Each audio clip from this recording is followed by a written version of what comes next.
Situata e mbetjeve në qytetet bregdetare të Durrësit dhe Vlorës është alarmante.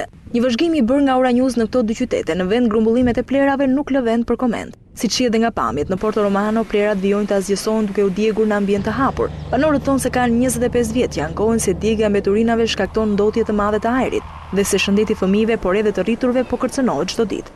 Kalamajt e janë gjithë mazëm këtu. Nga plerat, nga tymnat plastik, çfarë dishit këtu. Këtu vinë edhe plerat importume? Po, çdo gjë vjen këtu, këtu vetë këtu përplasen. Prishet ori, që morën frymëlirisht. Përsa i ka në smunjet.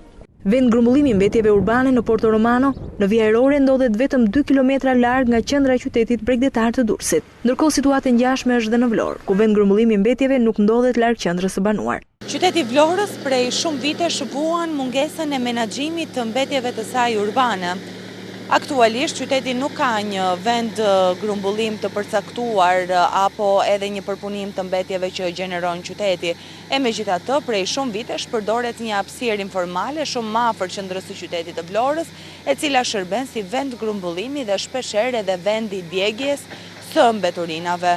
Në Vlorë është premtuar nga kryebashkiaku ndërtimi një landfilli në zonën e Sherishtës, rreth 15 kilometra nga Vlora, por nisja e punës për ndërtimin e tij duket ende larg.